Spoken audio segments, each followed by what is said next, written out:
મિત્રો જય ભીમ, જય ભારત, જય સંવિધાન, જય જોહર, જય મંડલ. મિત્રો, આજના વિડીયોના માધ્યમથી મારે દ્વારકા જિલ્લાના એક ગામની વાત કરવાની છે. દ્વારકા જિલ્લામાં આવેલું પટેલકા ગામ, તાલુકો કલ્યાણપુર, જ્યાં અનુસૂચિત જાતિ સમાજની કમસે કમ 150 થી 200 મકાન છે. એ ગામની અંદર એ ગામના લોકોમાં ઘણા લોકોનો મારા ઉપર ફોન આવ્યો. ભીમ આર્મીના નામથી આપણે વોટ્સઅપ નંબર જાહેર કર્યો છે, ફોન નંબર જાહેર કર્યો છે, તો એમના પ્રશ્ન બાબતે મને ફોન આવેલા હતા. છેલ્લા એક અઠવાડિયાથી વાત ચાલે છે. હું એમની પાસે સમય માંગુ છું કે તમે કહો ત્યારે, આજે આવું, કાલે આવું, તમે કહો ત્યારે આવી જઈશ. આપણે કાર્યક્રમ ગોઠવીએ. કાર્યક્રમ શેના માટે ગોઠવાનો છે એ બાબતની હું તમને જાણ કરી દઉં. તો પટેલકા ગામમાં જે આપણા અનુસૂચિત જાતિના ભાઈઓ છે, 150 થી 200 મકાનો છે આવેલા છે. હવે આપણા અનુસૂચિત ભાઈઓના જે ત્યાંના હેર સલૂન વાળા છે, જે હજામ કહેવાય છે ને, એ લોકો આપણા અનુસૂચિત ભાઈઓના હેર કટિંગ નથી કરતા, દાઢી નથી બનાવતા કે હેર સલૂનમાં પ્રવેશવા નથી દેતા. આવો પ્રશ્ન છે એ બાબતનો. તો આજે ભારત આઝાદ થયો, ઘણા આપણે જોઈએ છે 75 વર્ષની પેલું સ્વર્ણિમ ભારત ને બધી ઉજવણીઓ થઈ. 75 વર્ષ આઝાદીને થયા, એની ઉપર થઈ ગયું. પણ આઝાદી ઉજવણી આ તે ઘણું બધું આપણે જોતાઈએ છીએ. પણ આજે પણ ગુજરાતમાં, ભારતમાં ઘણા ગામડાઓમાં આજે પણ અભડછેડ, ભેદભાવ, અસંખ્ય બનાવો બને છે અને અસંખ્ય પ્રશ્નો છે. તો આવું અનુસૂચિત જાતિ સમાજના લોકો જોડે કેમ આવી પરિસ્થિતિ બને છે? આપણે જોઈએ છીએ ભારતભરમાં, ગુજરાતમાં ઘણા આવા પ્રશ્નો છે. તો નરેન્દ્ર મોદી જે ભારતના વડાપ્રધાન છે, ગુજરાતમાંથી જ ગયા છે. તો ગુજરાતમાં તમે આ કેવો વિકાસ કરીને ગયા છો કે આજે પણ અમારા સમાજના લોકોની બાલ દાઢી કરવા માટે લોકો ના પાડે? તો હું એ દુકાનોના જે નામ છે, છ દુકાનો છે, એ 6 દુકાનોના નામ આપને જણાવું છું.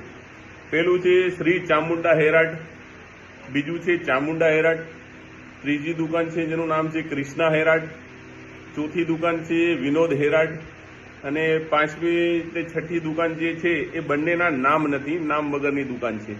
અને ત્યાં ગામમાં સરપંચ છે ધરણાદભાઈ કરંદિયા, જેમનું નામ છે ધરણાદભાઈ કરંદિયા. એ કરંદિયાને ત્યાં ગામના લોકોએ રજૂઆત કરી કે ભાઈ આવો પ્રશ્ન છે. તો કરંદિયાએ એવું કીધું કે તમે હોળી સુધી રોકાઈ જાઓ.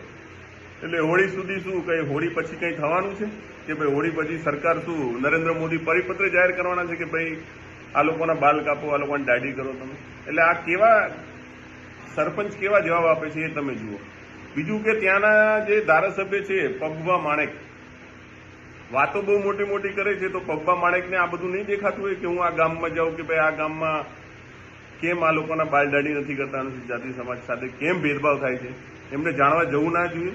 અને ત્યાંના જે સાંસદ છે એ તો બહુ મોટી બડાઈઓ મારતા હોય છે, જેમનું નામ છે પૂનમબેન માડમ. તો પૂનમબેન માડમે ત્યાં જવું જોઈએ એ ગામમાં.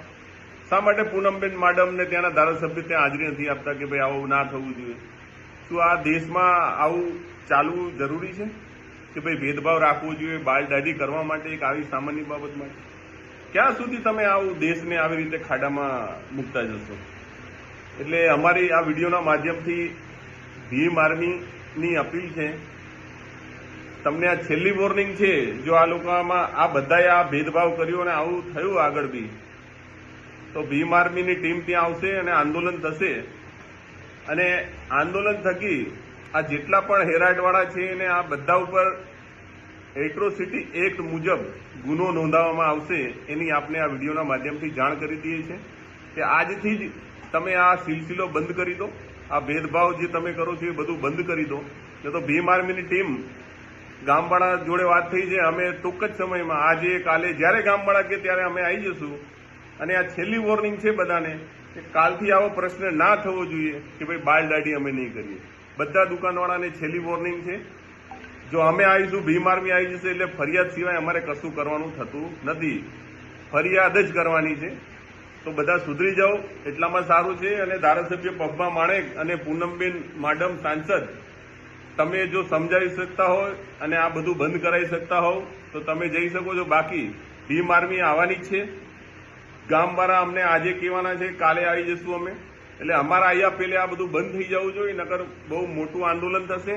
અને ગુજરાતમાં જ્યાં પણ આવી બાબતો હશે ત્યાં ભીમ આર્મી આવી જશે અને જે પણ સાથ સહકાર આપશે તેમની સાથે બધાના પ્રશ્નો સાથે અમે છીએ. જય ભીમ, જય ભારત, જય મંડળ, જય જોહર, જય સંવિધાન.